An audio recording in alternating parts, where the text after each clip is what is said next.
sheekadani waa sheekada Muuse Maxamed oo ahaa wariye caan ka ah Afghanistan, duruuftana biday markii dowladii Afghanistan burburtay inuu wadooyinka ku iibiyo cunto. dalka Afghanistan ayaa waxaa soo wajahday qalaalaaso badan oo dhanka dhaqaalaha iyo siyaasadda ah tan iyo markii ay talada dalkaasi la wareegeen Talibaanka.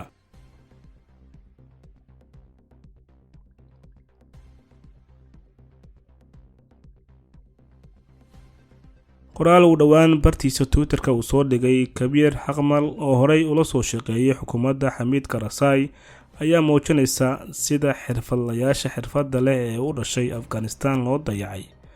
Mr. Xaqmal ayaa faafiyay sheekada sawirka Muuse Maxamed oo ah wariye reer Afghanistan ah. qoraalkan Mr. Xaqmal waxa uu ku sheegay in Maxamed uu ka mid ahaa qaybaha warbaahinta muddo sanado ah. si kastaba ha ahaatee, iyadoo waqtigani xaalad dhaqaale oo aad u xun ay ka jirto Afghanistan, ayuu hadda ku iibiyaa cunto wadooyinka wariyahe si uu u daboolo baahihiisa gaarka ah.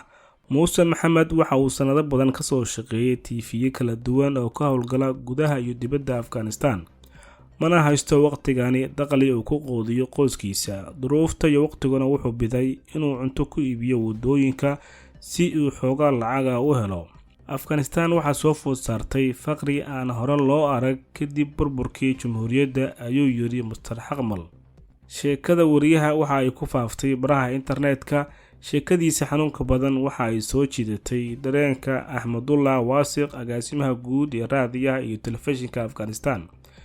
bartiisa Twitterka, Mr. Wasiq waxa uu ku soo qoray inuu ka shaqaaleysiin doono TV-ga raadiyaha ee Afghanistan. qoraal uu soo dhigay bartiisa bulshada waxa uu dhignaa sidan: shaqo la'aanta haysata agaasimaha telefishinka gaarka loo lahaa ee Muuse Maxamed ayaa qabsatay baraha bulshada ee ku wada xiriirto. runtii anigoo ah agaasimaha idaacadda iyo telefishinka qaranka, waxaan xaqiijinayaa inaan ka howlgelin doono TV-ga iyo raadiyaha qaranka. waxaan u baahannahay dhammaan aqoon-yahanada Afganistaniyiinta. dhanka kale, tan iyo markii Taliban ay la wareegeen Afghanistan, waxaa dalkaasi ka dhacay dhibaatooyin bini'aadantinimo iyo mid dhaqaale. waxa ay sidoo kale caburun ku hayaan xarumaha warbaahinta, iyadoo dhowr wariye gaar ahaan haweenka ay ku waayeen shaqooyinkoodii dhowrkii bilood ee ugu dambeysay, sida laga soo xigtay Reuters. Banka Adduunka ayaa dhawaan sheegay in rajada dhaqaalaha Afghanistan ay aad u liidato, iyadoo dakhliga qof kasta uu hoos u dhacay in ka badan 3 meelood meel 4 bilood ee ugu dambeysay. mid ka mid ah dalalka ugu saboolsan adduunka ayaa noqday mid aad u sabool ah, ayuu yiri Tabis Hagwa oo ah dhaqaaliyahan sare ee Bangiga Adduunka u qaabilsan Afghanistan. markaad eegto sheekada wariyahan, waxay ku tusinaysaa ama ku tusaaleynaysaa marka dal ama xukun dawli ah uu burburo, in ay wax walba ay la burburayaan ama ay saameynayaan.